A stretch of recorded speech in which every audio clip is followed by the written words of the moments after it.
I'm Sunny.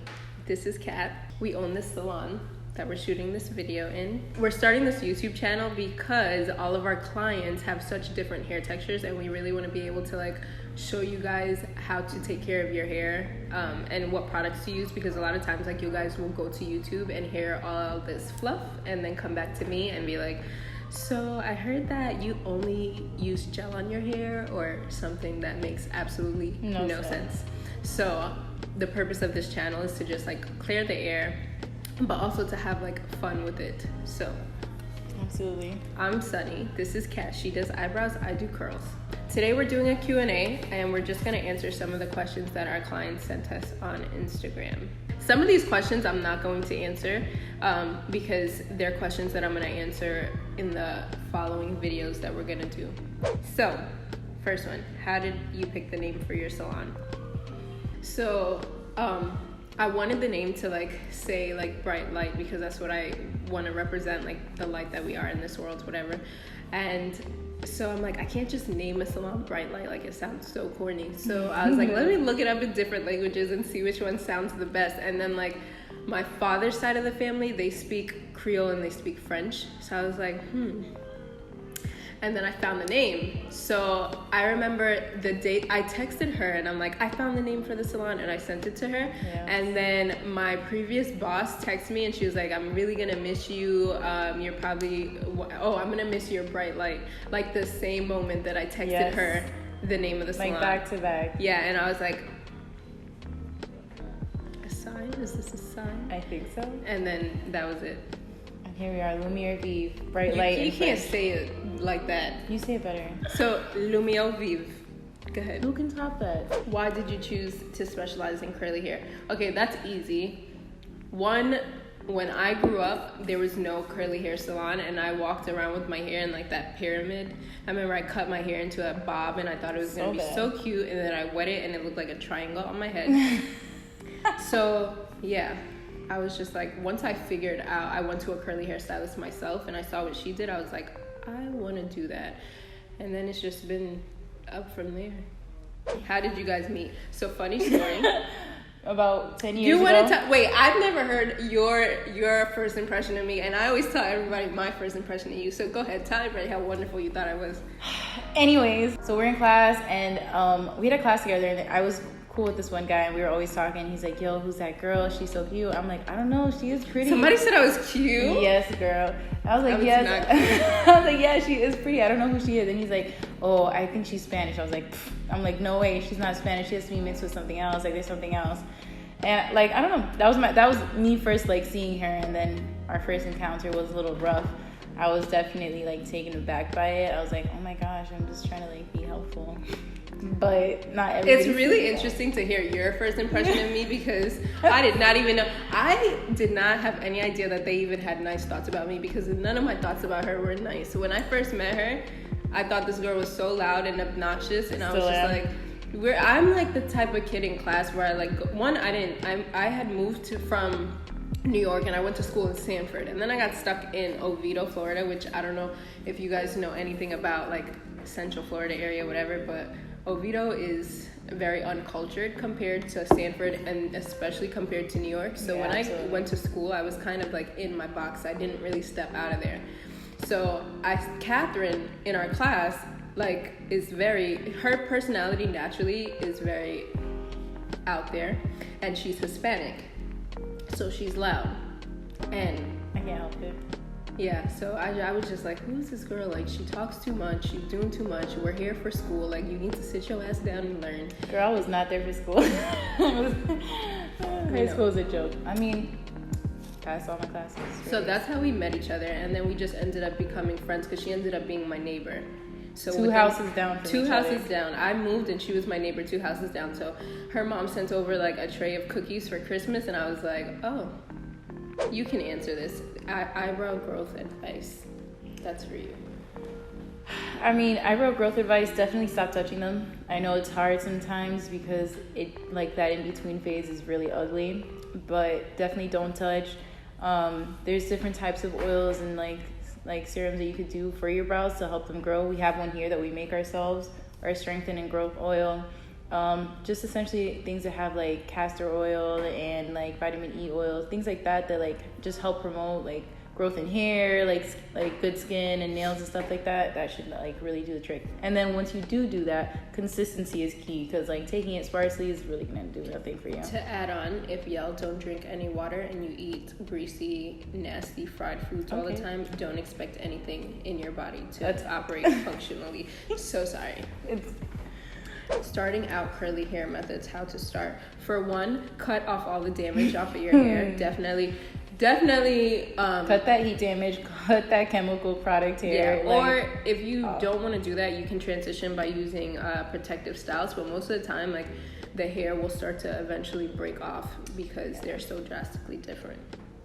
Regular trims then, right? Yep. This should be funny. Is Kat single? Absolutely. Single, not ready to mingle. Open for grabs. Okay, that's not what I just said. But yeah, super single, guys, for quite some time now.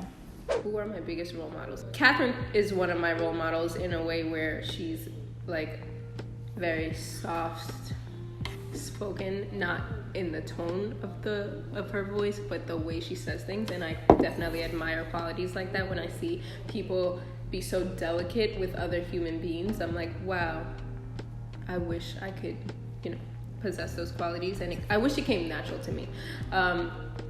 Jason is definitely one of my role models in many different ways. We're like all family, basically. And he's definitely been a staple in my life, so he definitely has helped me not think the way that society thinks. He's helped me kind of break free from that and have a creative way of thinking. Do I have any other huge role models? My grandfather, because he came to America and kind of built everything that we have from his hands, which is super dope to me, because I feel like in America we kind of have gotten accustomed to things being handed to us, so we don't work, not saying we don't work hard, we just don't work the way that, like, for example, my grandfather used to work when he came from the islands. Okay, so for me, role model wise, like, definitely share a lot of your role models, just because like we've been together so long. The same people that impact you in those different ways, like, I feel have impacted me as well. Obviously you, because of we're so contrasting, like, you definitely provide that balance that I need in my life.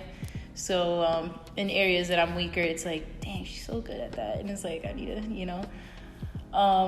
even my own mother as well, like, just how selfless she is. It's something that I've always admired in her.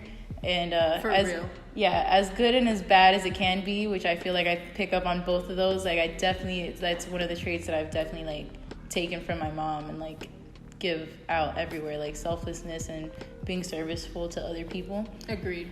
I want to add that on to my answer. Right? Like, yeah, we've been together forever, so it's like easy to, And then my grandmother, and just because she, like, that lady is like to me, like, when I was younger, I always be like, I want to be just like her. That lady to me is love. Like, she embodies love. Like, she loves anybody and everybody come across her house. Like, sit down, you're staying for dinner. Like, just, like, I don't know. You would have to meet her. She kind of gives off that energy. Is there something else you're both passionate about or thought you wanted to pursue? Oh, yeah. So, I wouldn't say I'm passionate about, like, doing hair. I like doing hair. I'm good at it. Very much so. But is it something I'm passionate about? No. I am passionate about things like freedom, being my own boss, being able to express myself. So basically, being an entrepreneur itself is something I'm passionate about, because I can implement many of my ideas, and any of the interests that I want, I can kind of turn it into a business, which I like.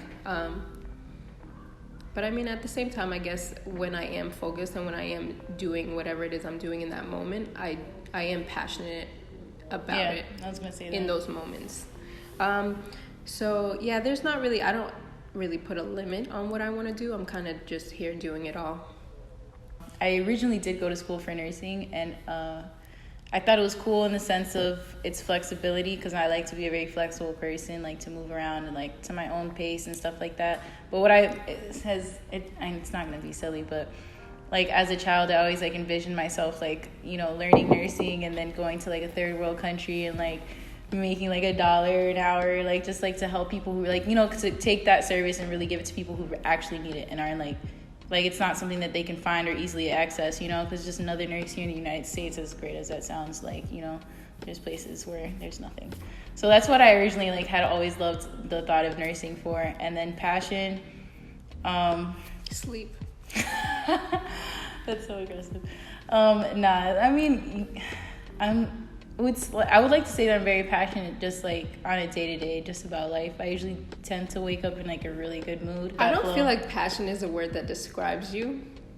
I feel like you kind of just are chilling through life. Like you're just like, she's not like one of the most like enthused, passionate, like need to do this, I live for this type of person. I'm more like the type of person that gets excited for everything. Yeah, and she's just happy, like regardless. Yeah. Like she's just like, all right, cool. Like yeah, we'll do this. She's like the wingman for everything. Like, oh, you want to go jump off a bridge? Cool. Yeah, sure. Like just, you know, let me just. Definitely did something like that before too. Yeah, she's just like that, but like not the type of person that sits like.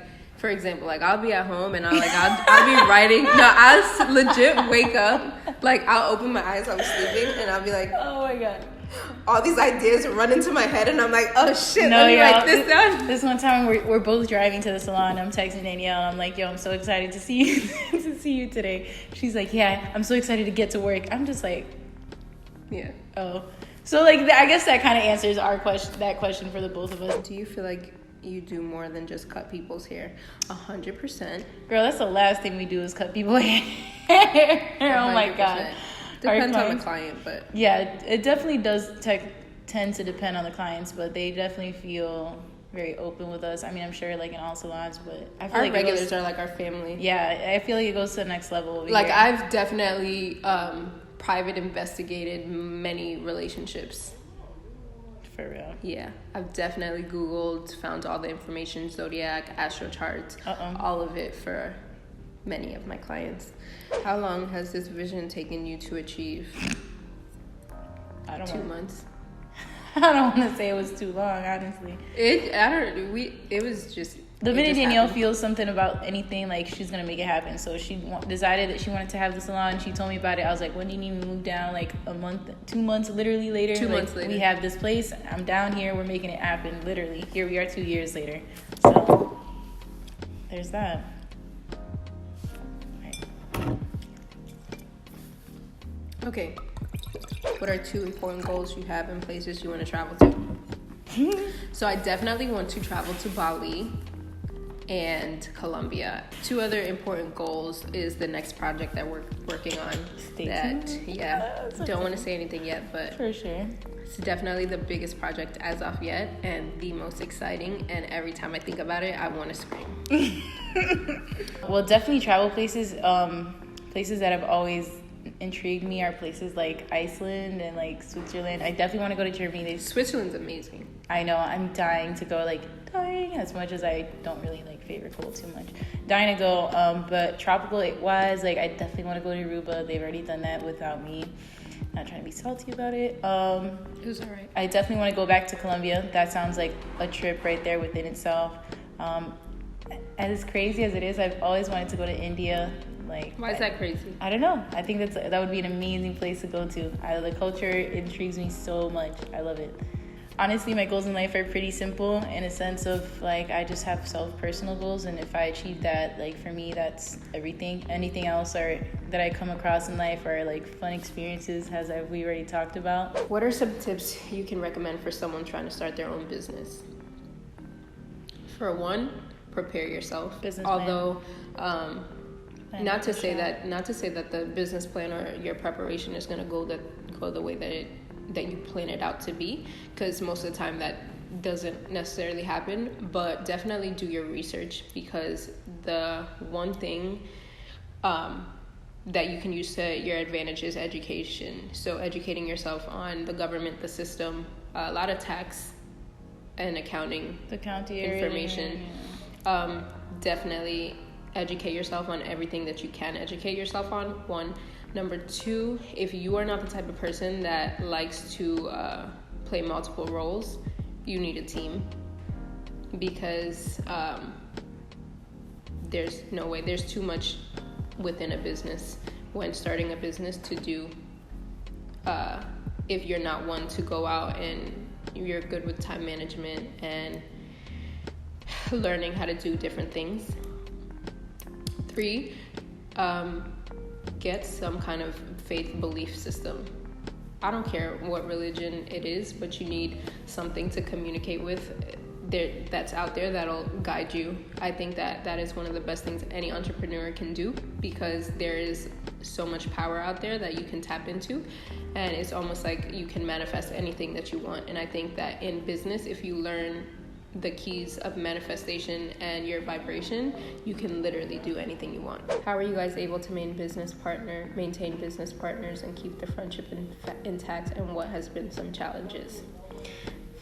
Well, everything has been a challenge, but we could talk about that question all day.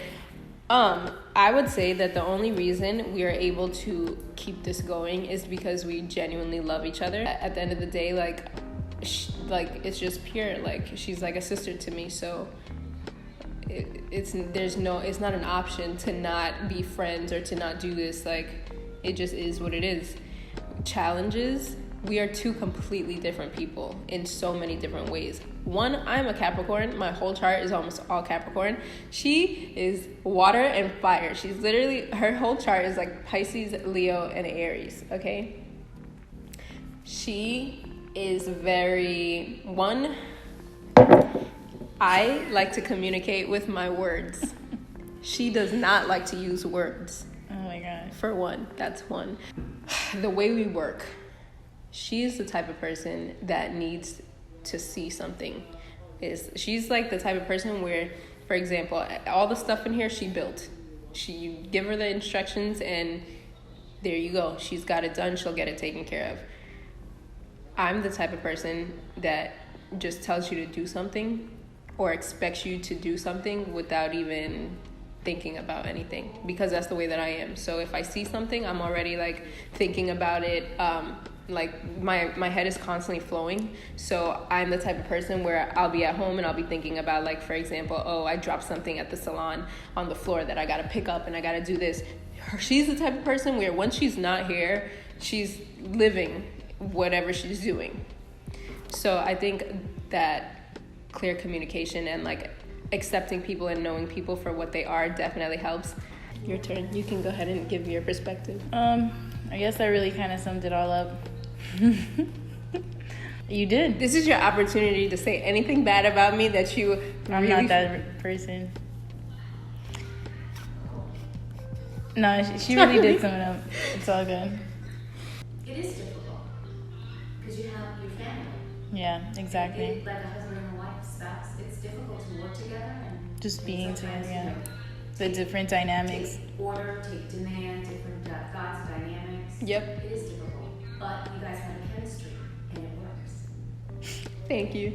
And on that note, that's the end of our Q&A. All right, cheers. To the next episode, y'all.